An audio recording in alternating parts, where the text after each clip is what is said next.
All right. Good morning, everyone. How are we doing today? So, for today's lecture, we are going to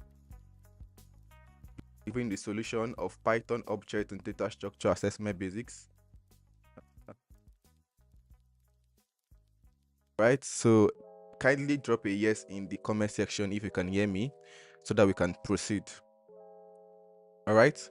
So, if you have not yet tried out the test assessment yet, you can do well to click on the link displayed in the description box below. It's going to take you to a GitHub repository where you can download the test copy, so that way you can try it out without looking at the answers first, right? So if you have tried it out and you feel that okay, you still need hands-on, or probably you get to some particular questions very well, then you can come to watch the video and also go along going to solve this particular problem together. All right. So with that being said, let's go ahead to start video. All right, very good. So currently I'm in my notebook right now. If you don't have this notebook, again, click on the link in the description below. It's going to take you to GitHub repository where you are going to see the test notebook without the solution yet. I'm also going to upload the solutions once I'm done with this video.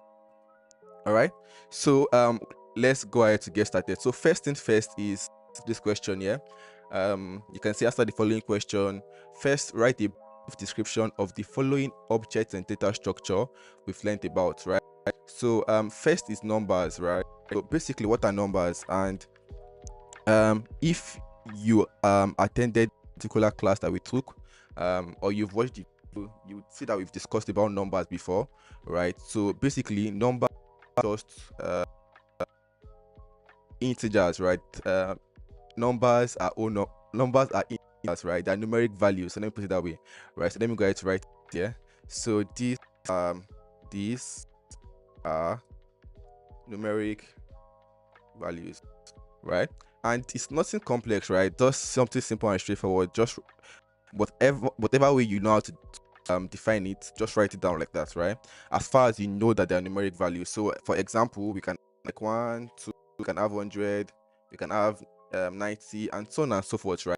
So these are examples of numeric values, which are numbers in Python. All right, so now let's go ahead to string.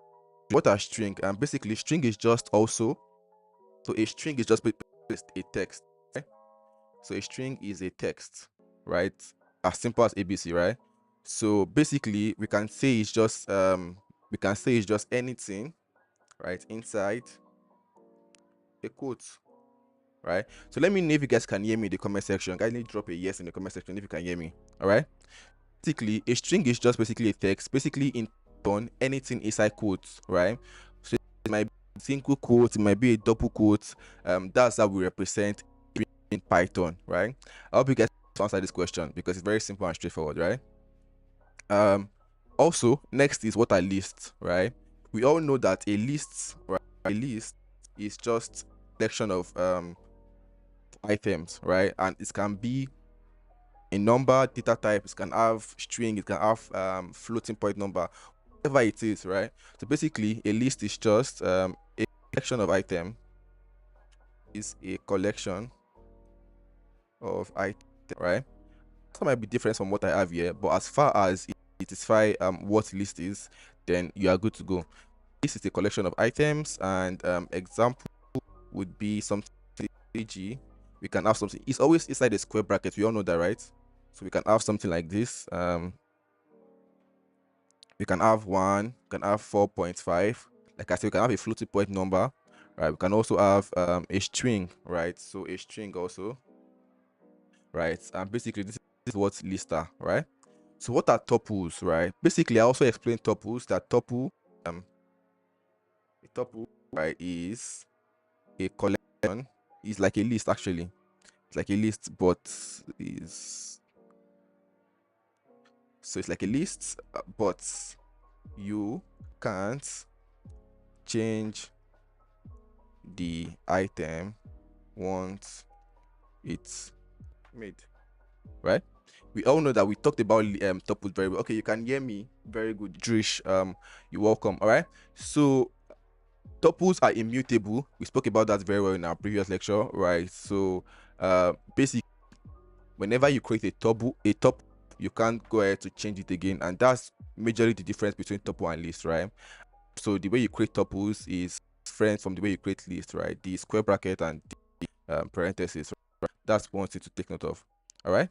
So next is dictionary, right? Lastly, what are dictionaries? And basically, dictionaries are just dictionary does store data using key and value pairs, like we discussed in our previous lecture, right? So a dictionary is an object data type in Python that stores data that stores data in key value pairs. This major definition of dictionary, right? This value in key and also in values. That's all, right? So something very simple and straightforward. This is something that I believe you guys should be able to answer, right? Now that we now have that out of the way, let me just confirm you guys can also hear me very well. Refresh from here. And let me just confirm that we are good to go.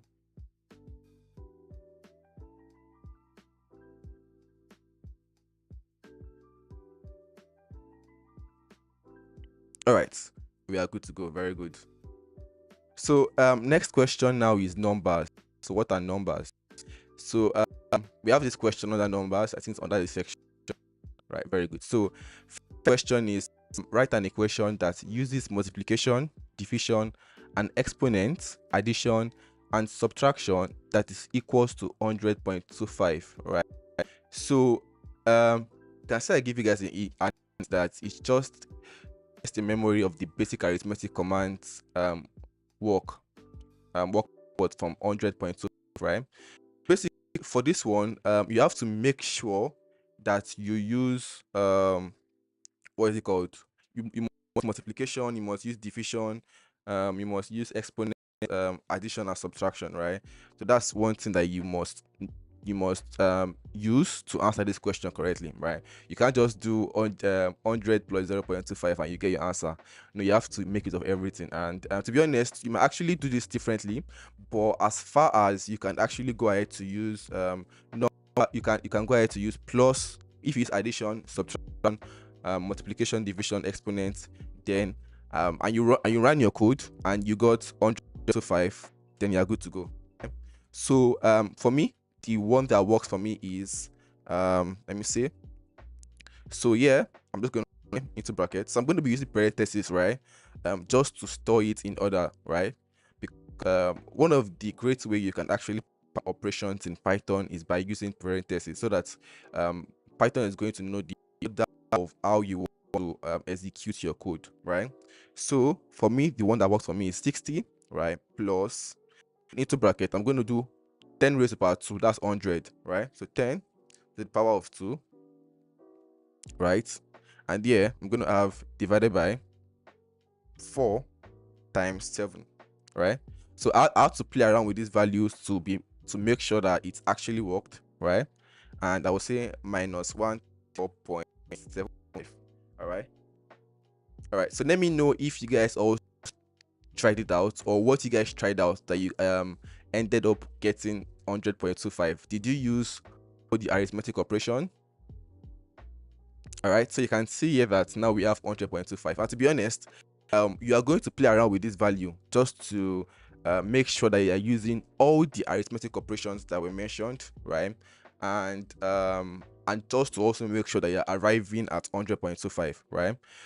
It's quite true because you have to play around with numbers and all of that, but trust me, if you can do that very well, you'll be good to go. All right. So now the next question is answer these 3 questions without type code, then type code to check your answer. All right. So the first question is, what is the value of the expression plus 6 plus 5? All right. So like I mentioned earlier on, that Python also follow BODMAS, right? So if we want to answer this question without typing code first, I would it's going to execute this first, right? 6 plus 5, right, as 11, right? So, and once you do 11, 6 plus 5, 11, then it's not going to do 4 times 11, which is 44. So if we run this code, we should be getting 44. So let's just copy this, right? So let's copy this and let's run it here, all right? 44, we're correct, right? Very good. So it's not going to do 4 times 6 plus 5, right? Because we have to follow the order of operation in mathematics, right? So let's run the next one. Before we run this one, let's think about also. So 4 times 6 plus 5, right? So board mass, right? So multiplication always comes before addition. We all know that. I think subtraction comes last, right? So for this one, it's going to be 4, 6, which is 24, right? So 20 plus 5 is 29. So if we run this, let's just copy it, copy this, and let's run it here, all right? So for this one, yes, we just saying 44. Awesome, all right? So for this one, we should get what do we say? 29, right? 29, very good. We are correct. That's one thing you should always take note of, because sometimes you might want to calculate some tags or some values in Python, and you come up with an error because you might not tend to arrange your numbers very well, right? So this one thing you should always take note of when you are trying to solve equations in Python, all right? So the next one is this, right? So what is the expression 4 plus 6 times 5, right? So for this, say 4 plus 6 first, because if we say 4 plus 6, that will be 10. Then 10 times 5 will be 50, right? But we are going to get our answer wrong, right? I hope you guys agree with me. Yes, Trish is saying for 29. Awesome, all right? So yes, we're going to say 6 times 5 first, because don't forget we have the operation. So 6 times 5 is 30, right? Then 30 plus 4 is 34, right? If we copy this, we should get 34, all right? I hope you guys were able to also get the same answer that you thought offhand before running the code, right? It's fine. Just know that when you are performing operations in Python, it goes ahead to follow the board mass operation, all right? So now we asked the question that what is the type of the result of the expression 3 plus 1.5 plus 4, right? So before we go ahead to even run code, we should know that we have different data types in Python we spoke about in our previous lecture, right? So we have numbers, and numbers, we have integers, we have floating point number, right? And we said that integers are all numbers in Python, right? So all numbers in Python, 100, 1, 2, 3, and so on and so forth. Why floats, they are actually decimal points in Python, right? So basically, if you run this particular code, right, your answer is going to be in floating point number. So yeah, I'm just going to say answer, right? Very good, very good. We have our answer here. Answer is going to be what? Floating point number. So float point number, right? Very simple. I try to bold this. I just bold answer by using the double asterisk, right? If we want to confirm also, we can create a variable, right? So I can just say my result, right, is equals to this, right? If I all right, it's got a question mark. Let me run this out again. All right, so if I come up and I say results, right, we're going to have what? 8.5. And what we can do now, if we have 8.5, go ahead to check out the type that we have. So I can say type of what? Results, just to confirm it, just to confirm answer rather, right? So you can see that now we have what? Floats. So the answer is what? Floating point number, right? So I hope you guys are following. All right, very good, awesome. So next, let's Next, the question is what would you see, what would you do to find a number square as well as its square? So this one is quite simple and also straightforward. You remember our lecture where we were talking about numbers, we some basic equations and about how we can also perform square root and how you can perform square. All right. If you know the answer, you can drop it in the comment section so that I can know that you are following me. All right. So the first question is the square root. So you can use any number for this. Okay? So to find square root, how we can actually do square root is by saying square root is written to the power square then 2, right? But in Python, how you can do this, you can say, let's say you want to find the square root of 100, right? You might use any number in your case. So I'll say 100, and to basically do square roots, we can say exponential, and we can say 0.5, right? Because we all know that 0.5 means 1 over 2. So it's like we're saying 100 to the power of 1 over 2. And you all know that when we do that, it actually means the square root also, right? So if we do this, we're going to get what? 10. Correct. All right. I hope you guys got this right also.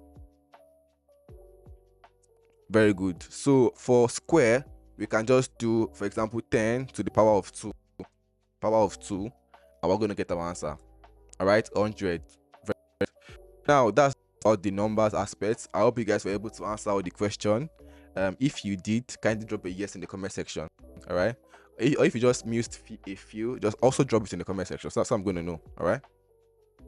Very good. So next, string, right? So for this question, they said given the string hello, give an index command that returns e and your code cell below. All right. So they say we should run the code in cell below. So let's do that. All right.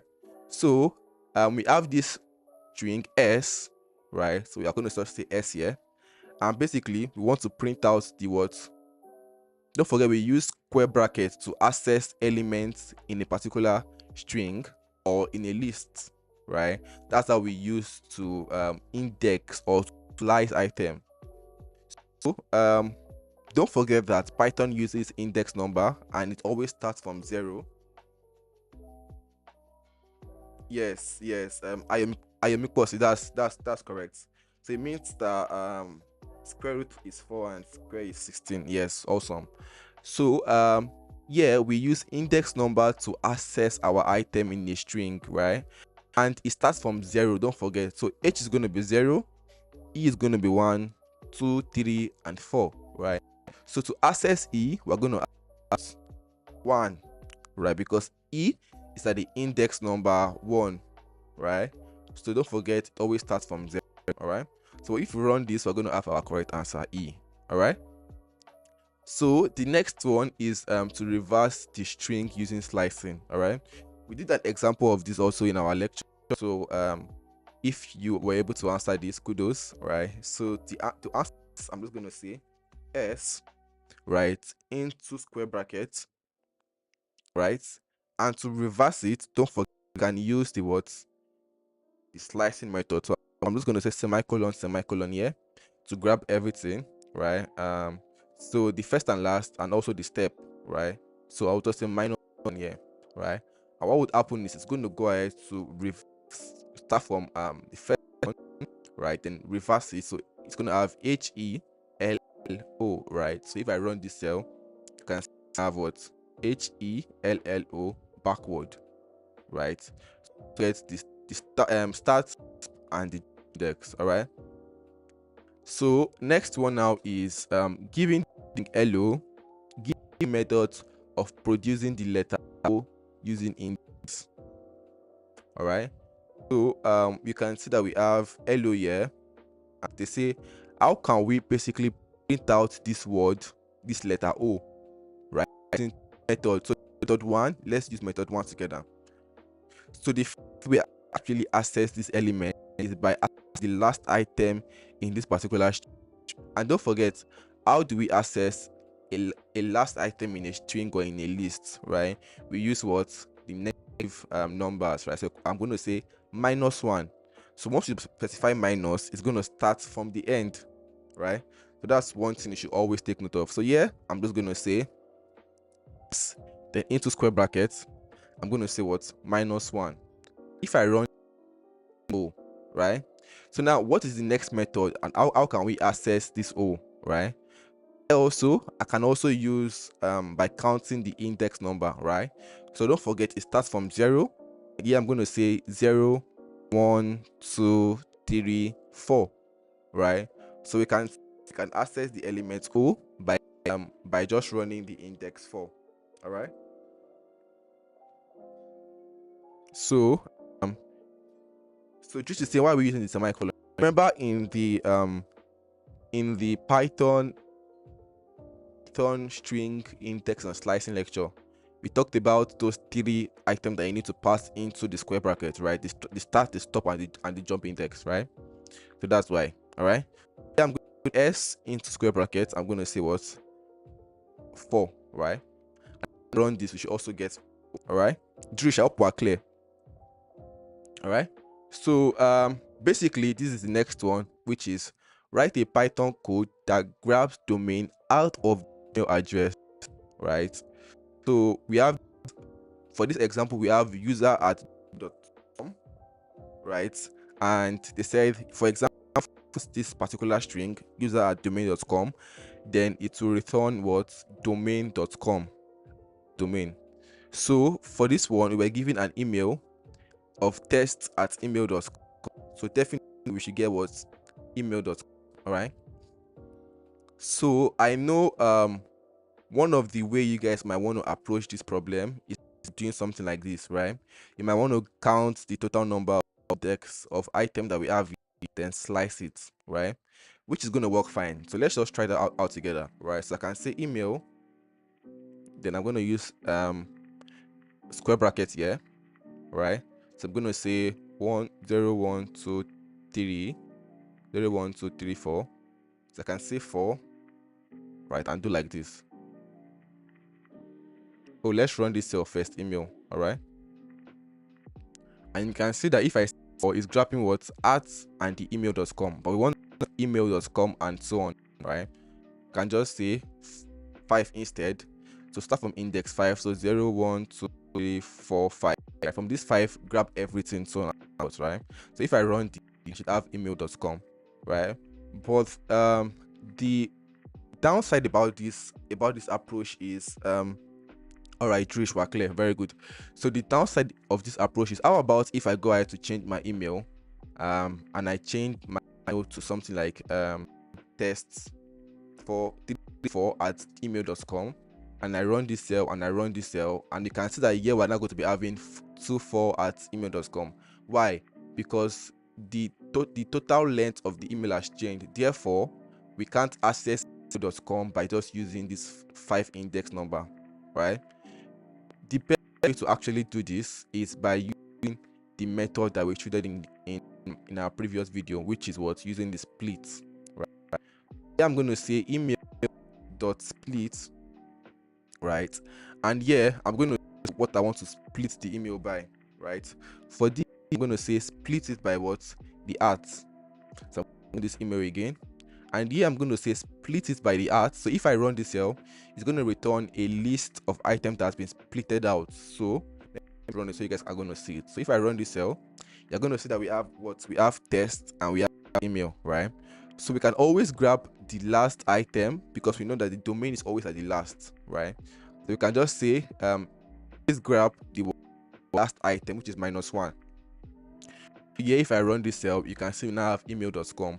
And also, if I go ahead to even have let's say I have another email that is testadmin@email.com. If I run this other cell, I'm still going to be getting my domain, right?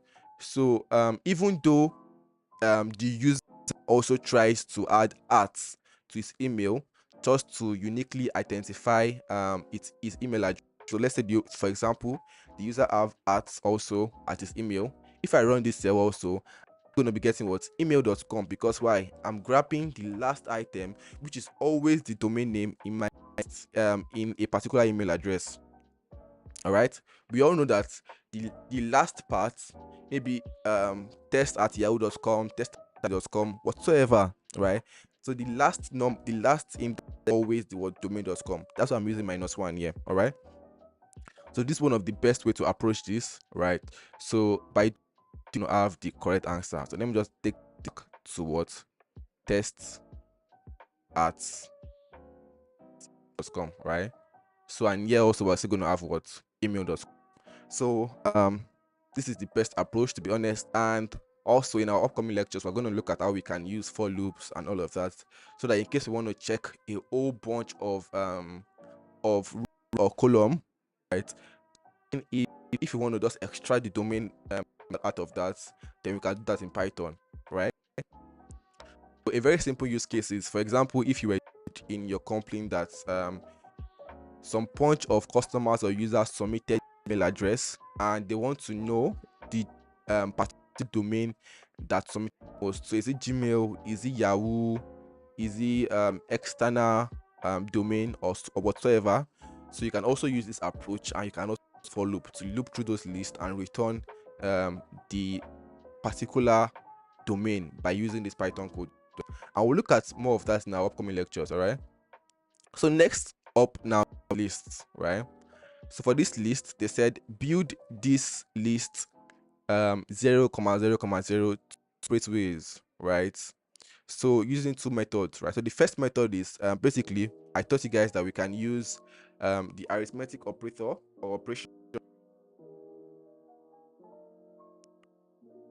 Okay, if you wrote print, if you use print and you're getting the same answer, then you're good to go. Sure. All right. So the first method is by using the asterisk, right? So for example, I can just say 0 inside my list, and I can say times 3, right? So if I run this cell, you can see it's going to return what 3 zeros, right? So you can use arithmetic operation to create a list also, right? So the second method is I can just list, right? I can just say my list. So for example, second list, I can just say 0, 0, 0, right? All right, please, if you are enjoying this video, please do well to smash that like button and subscribe. All right, so we can also create it like this, and if we go ahead to access the list and we run this, so we're going to have this thing. All right, very good. So the next one is reassign hello in this nested list to say goodbye instead. This is quite a tricky one.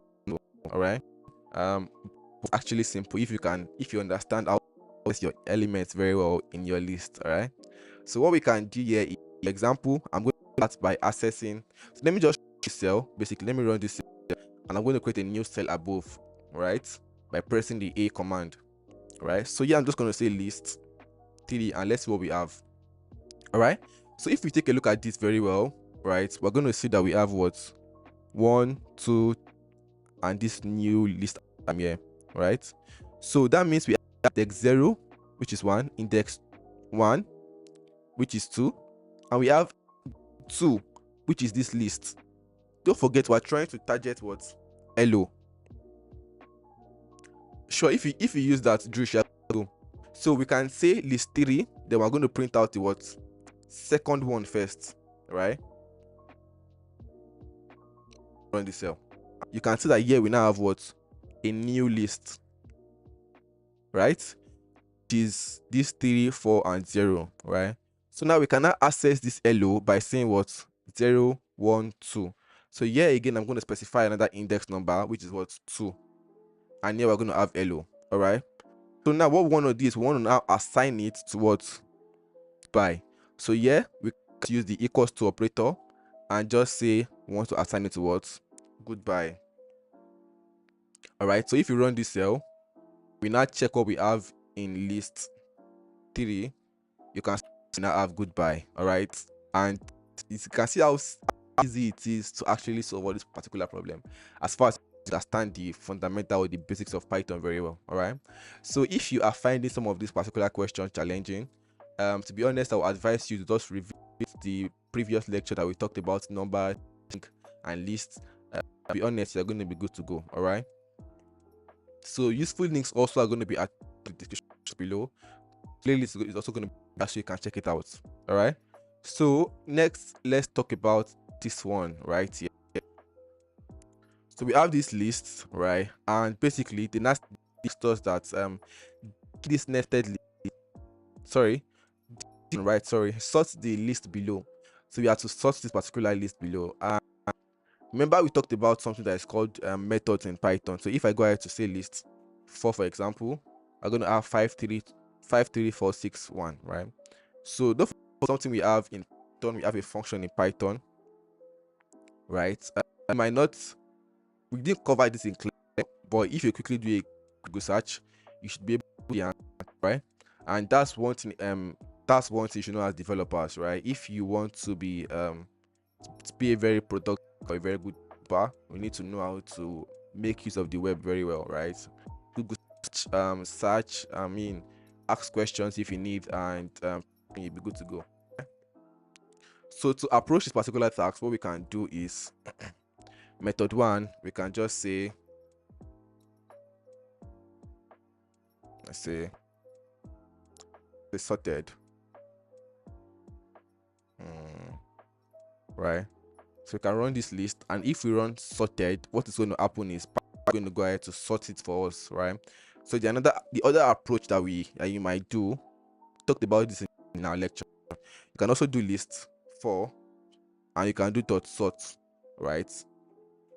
Whichever way, right? So this is a function that is also a method, right?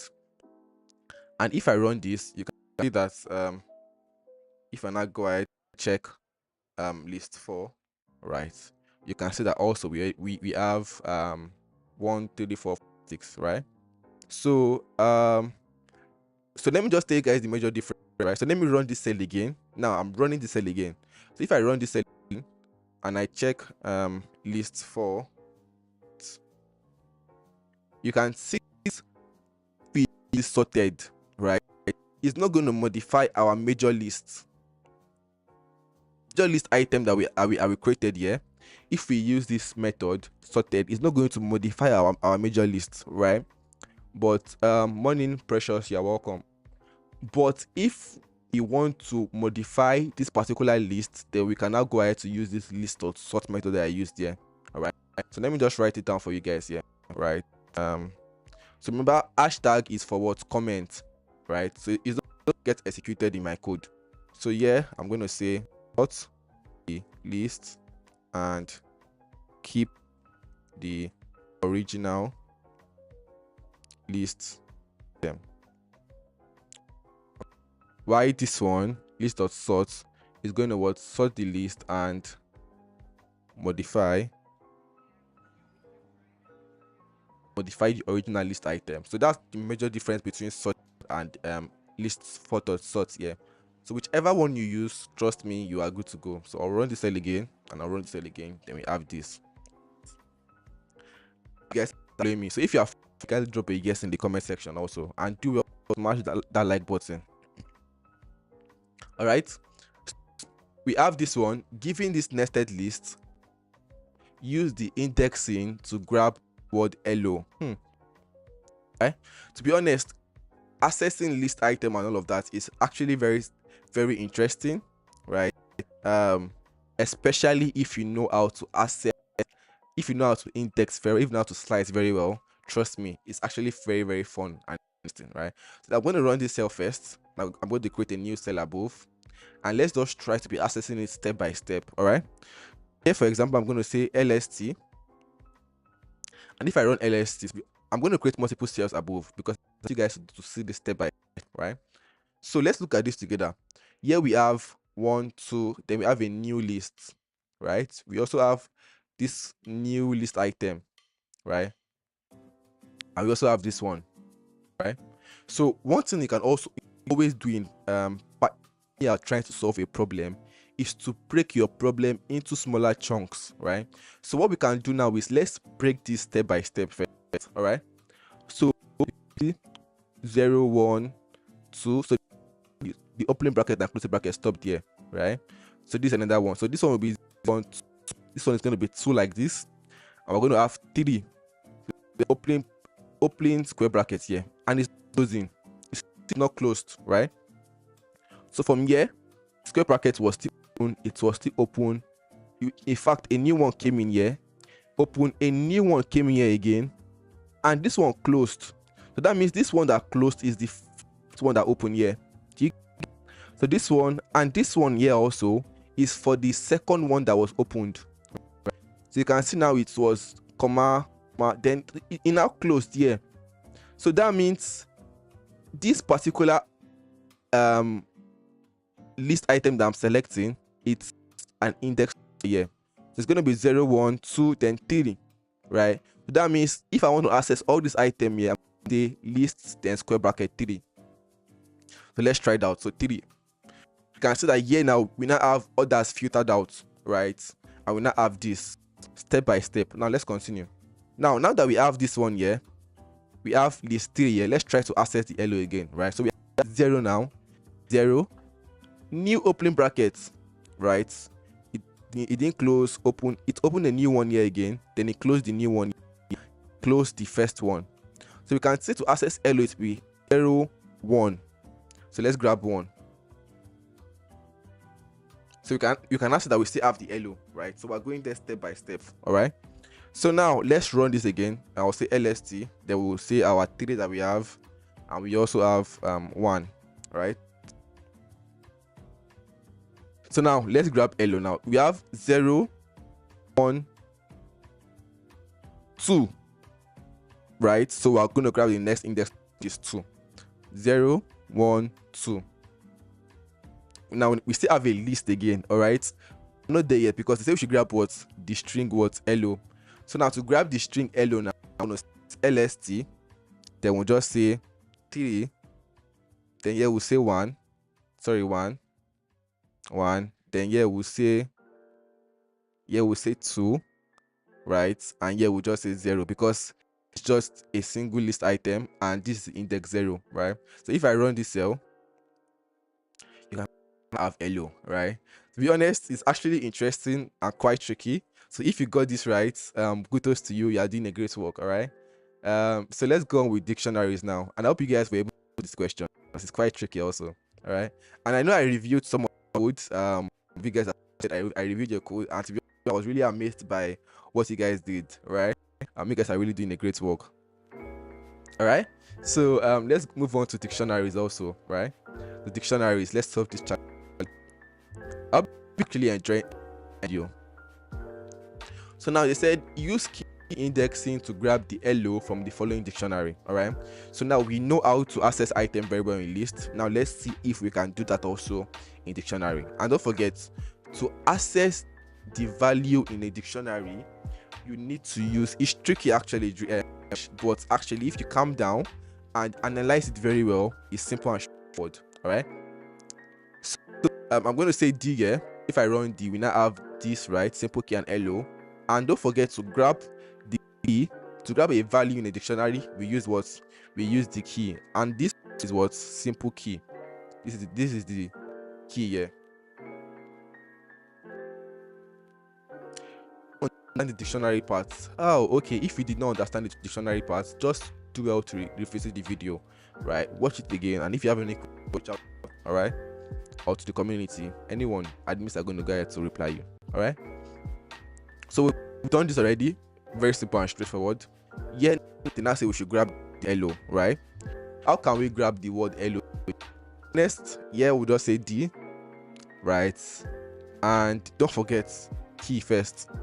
And you can see that this particular dictionary, we have a key here, and the value is this, right? So the value is this. So we can grab this K1 first. So if we say K1, you can see that we have this value. And now to grab the what's it called, the value of this one right here, we use which is what? K2. So I'll just say K2, right? And we should grab LO. So you can see, very simple and straightforward if you understand the basics very well. All right. So this one next also, this is actually a little trickier, and this one also because it's dictionaries, and you know dictionary use square brackets and parentheses. You can store a square bracket value, a list inside a dictionary. All right. So that's why I say it's quite tricky here also. So if you get this also, then trust me, we have really understood how to access dictionaries very well. And dictionary is actually something that you must really understand very well, because when you start doing data analysis, data science, you're going to be storing your rows and column in dictionaries method, right? And once you can understand working with dictionaries very well, you're good to go. All right. So also, if you also want to join my community channel, right, make sure to click the link that displayed right here on the screen. Just scan the QR code and it's going to take you to my channel, where we're going to be dropping a lot of tech in general. All right. So now let's continue. All right. So let's grab the word hello. So first thing first is what? Break it down step by step, right? First thing to do is, you can see that we have this K1, and this K1 has a value inside a list, right? Inside this list, and we have all these list item here. You can see. So this opening list, it didn't close. See, opened. A new key was even created, and this key also have a value, which is this another list that was opened, right? So don't forget, we now have two opened brackets that we still need to use. All right, we see it going. It's saying this is deep, right? So still going. We now have the opening square brackets. That means we still have to click the square bracket 2 times, then one more before we get to the first one, right? So going, then we now close the first one, first square bracket. Don't forget, we have 3 to go. First square bracket, second square bracket, right? Then curly brace, which is for the first curly brace that was opened, new key, right? Then we now have the third closing square bracket, which is for the that was opened, right? And we now have the closing of the dictionary. Let's do that step by step. So yeah, I'm going to say D, and I'm going to access what? K1 step by step. Don't forget, right? I'm going to create more cells here, so you're going to see how we are approaching it. All right. So next is since we have D, then square bracket K1, right? What we can do now is we can access the number, right? Now, what index number is here? We only have how many index number? This T1, right? First index number, which is what? 0, right? So out is the first item in the index. We use what? 0. All right. So if we run this, you can see that we now have the first index, the first item, first list item, which is what? This next key and all of that, which is index 0. That's how we access it, right? And now we now have this remaining one. All right. So step by step. All right. So next, let's still copy this one that we did before. Where are we going to? We are going to grabbing this word hello, right? So we now have a new key, so we have to access this new key now, next key, right? So I'm just going to put the new key here and run it, and you can see we still have the word hello, right? So don't forget, this is the key that contains values of all of these. All right, very good. So now that we have that, and we have this also, let's go ahead to access the word hello, right? Step by step. So now that we know that this is what we're now working with, right? So word hello is now where? Index 0, then index 1. All right. So yeah, I'm just going to say index 1. And here we now have what? Hello again, right? So to finally grab this hello, what we can do is you can just say D. We'll say here, we'll just say K1, and here we'll say what? 0, and here we'll say what? Next underscore key, right? And here also we'll say what? 1. Then we'll now grab the last one, which is what? 0, and we're good to go. All right, you can see how interesting it is. Very interesting, right? Okay, very good. So basically, what you can do when you're trying to solve this particular type of problem is to break it down step by step, right? You can see how I broke it down step by step to just make sure that we are accessing the right elements at the right index, right? So that's that about this. And last on dictionaries is can you sort a dictionary? So this one will be add and unknown, actually, this last one. All right, so this one is actually more trickier than the previous one that we did before. So let's go ahead to see if we can do this also. All right, So let's do it step by step. Don't forget the key point by breaking it down step by step, right? So this one is actually hard and annoying. Some of you might actually leave it alone, might not want to approach it, that right? But I just want to show you guys that if you can understand how the items are being arranged, then you can access any element dictionary or any item dictionary. All right. So yeah, we're going to say D, then we're going to grab K, right? And K1, you can see that we still have LO here, right? So the next is we have this next key, right? So this key, and we have this item here, right? So let's look at it step by step, right? So this opening square bracket, now it is a list, and to access item in a list, you use the word number, not the key. All right. So inside this list, we have one dictionary here, right? One dictionary here, right? So what we can do is now access this particular item. So we have next key, this is deep and LO, right? Just like what we did here. So what we can do is we can say, yeah, we can say the index item. So 0. So let's see if we grab the second index out of range, right? So let's grab 1 out of range also, and let's grab 0. And here we still have next key, this is deep and LO, right? Are we doing the same thing? Okay, I didn't run this cell. You can see I didn't run this cell, so I thought something was happening wrong, so I have to run this first. So let me just confirm of the new D that we have here, new dictionary that we have here. All right, very good. Now let's grab K1. All right, very good. So now you can see that we have this list. Sorry, so you can see we have this list right here, right? So we have 0, 1 dictionary, right? That was closed here. 2, right? So let's grab the index number 2. Very good. So now you can see we have a new dictionary right now, right? And to grab dictionary, you use the key. This is not a list anymore, right? This step by step for you guys. Sorry, step by step, right? So you guys are going to understand what I'm doing, right? So we now have this one. So next we now have this key K2. So let's grab 2 quickly. K2. We have this is tricky. We have tough and all of that. We still have this LO right here. This is the list right now. So since this is a list, we use what index number. So see the index number that we're going to access. 0, right? Then we have 1 again, right? So let's grab 1, index number 1. So I'm going to grab index number 1 right now. So index number what now? 1.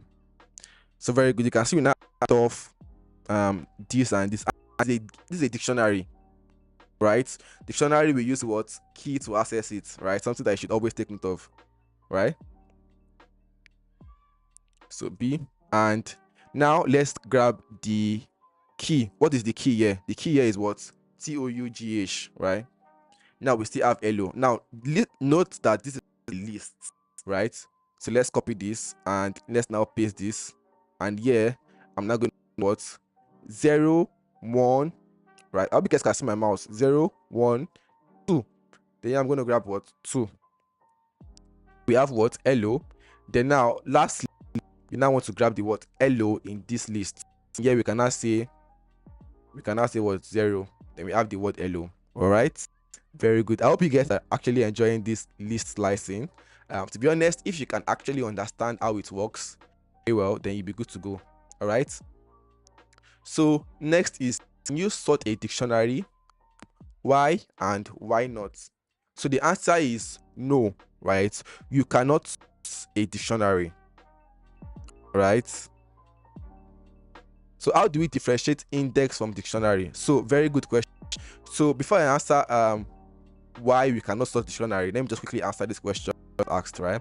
So how can you differentiate a list and how can you differentiate index from dictionaries, right? So if you can see this curly braces here, right, it means it's a dictionary, and to access a dictionary you have to use the key. That's why you are seeing this string here, key, right? But once it's a list, if you try to use key to access a list, you have an error. You have to use the index number. And how do you know it's a list? By seeing this word square brackets. I advise students to break it down step by step before to start printing out the answer once, right? Break it down step by step, all right? So sorry, I'm not sharing my screen. This was what I was explaining, all right? So a dictionary would always have a curly brace. Then you have to use key, which is always either a number or a string to access the dictionary. But list, you always have to use the index number to access the dictionary, all right? So now that I've explained that, let me go ahead to explain why dictionary cannot be sorted, right? So dictionary, normally dictionary are mappings, not sense, right? So what do I mean by this? Dictionary, you map it through keys and values. So you might not really have a number throughout or a text throughout, right? It can be text, it can be numbers, it can be lists, it can be anything, right? So that's why you can't sort a dictionary. Why? Because dictionaries are mapping, they are not sequence of number, so you can't sort that, right? So that's one thing you should take note of. So I'm going to answer that for you guys here, right? So the answer is, so I'm going to do, so answer, right? You can't map a dictionary, right? Because, right, normally, because normal dictionaries are mapping, not a sequence, right? So that's the answer. Now this tuples question, now tuples is very simple. They just said, how do we create a tuple, right? How do we create a tuple? So what we can do to a tuple, I'm going to create a new cell here, is by saying what t. So I can say my tuple will be equals to what, bracket, what, 1, 2, 4, 4, and I can just put on my tuple here, t. And to confirm that is a tuple, I can say type of what, of t. And here I'll just say confirm that a tuple.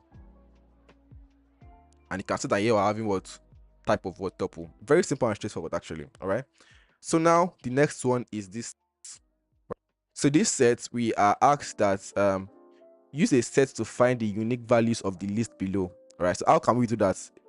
Also simple and straightforward. We can just say set, right, and run what, the list 5. Right. Don't forget, set is going to. Oh, I'm not showing my screen.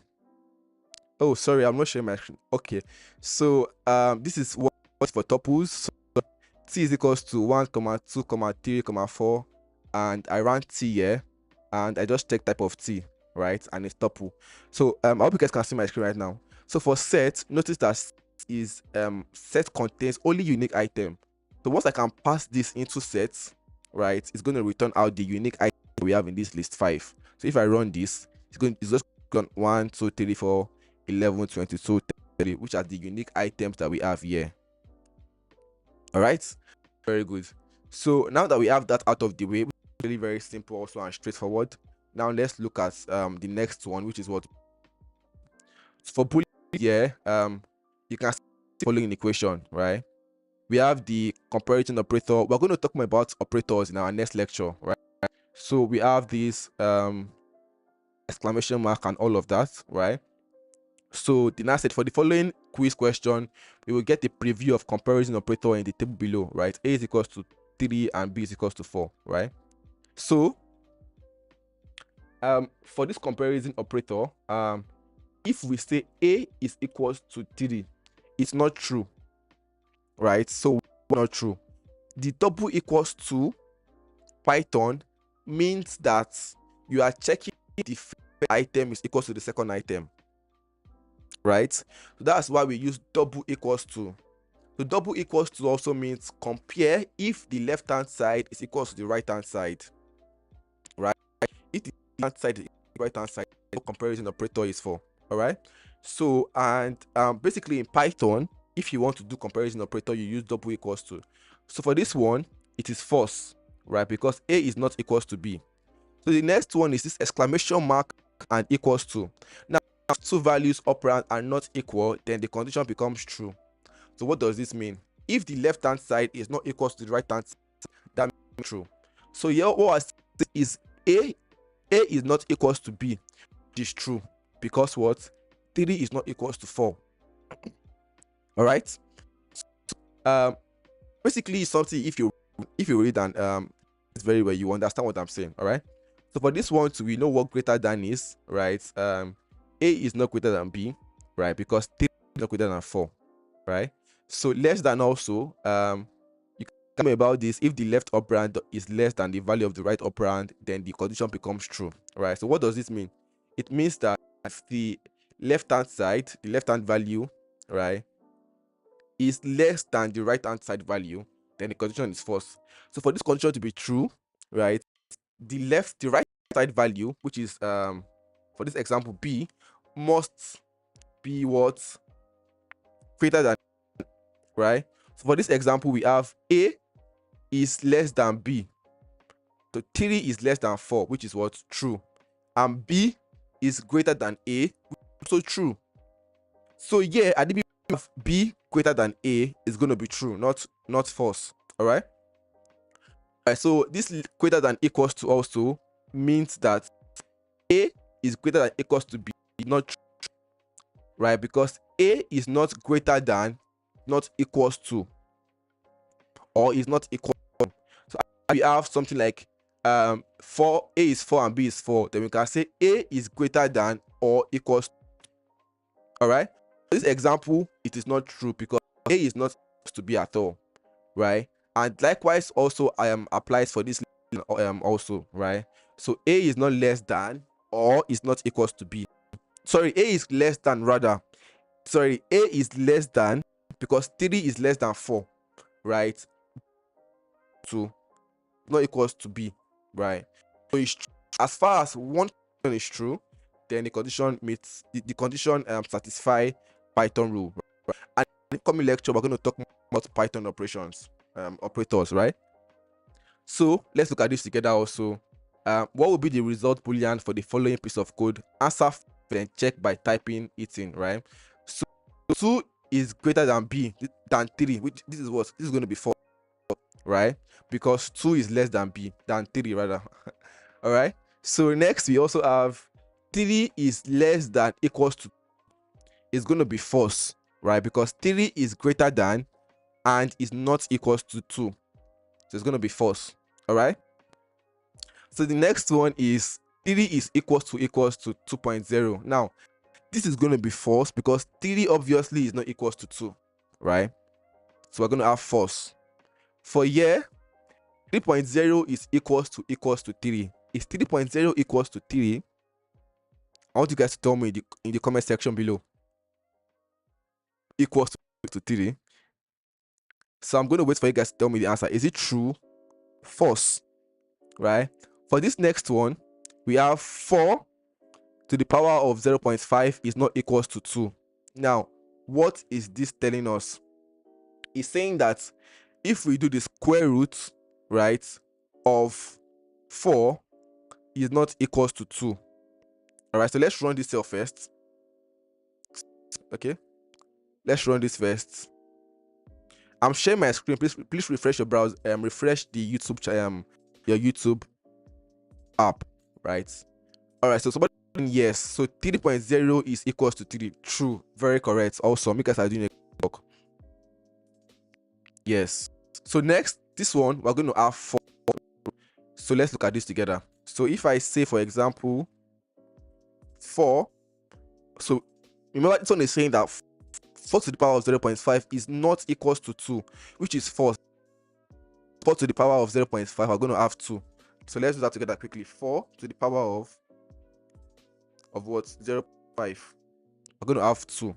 That means 2.0 is actually equals to, which is true, right? So 4 of 0.5 is actually equals to, right? So at the beginning we add something like 4 to the power of 0.5 equals to 2.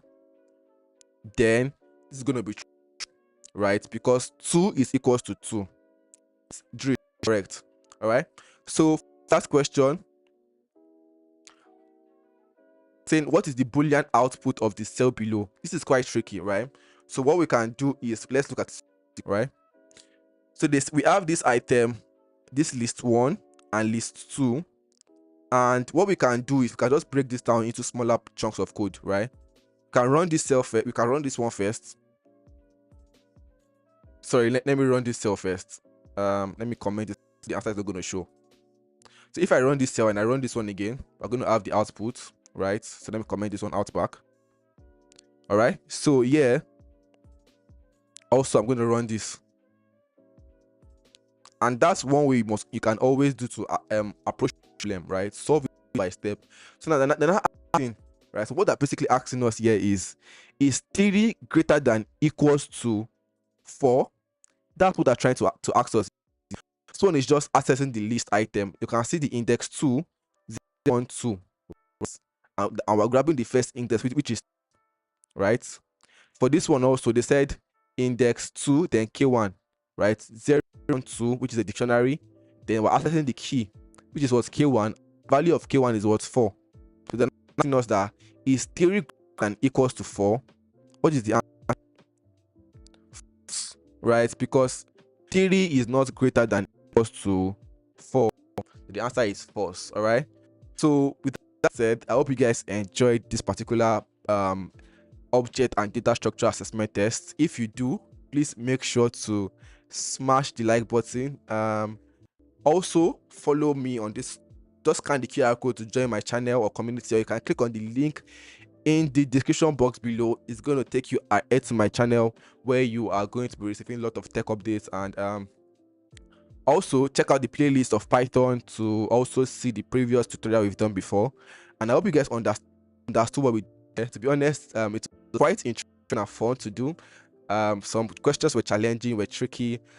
You guys were able to answer some questions. And if you were not able to answer all of it, you will obviously watch the video again, practice it to just understand how all of this particular object that structure basic Python works. With that being said, I hope you guys enjoyed today's video. Make sure to smash that like button, subscribe, and I will see you guys in our next lecture.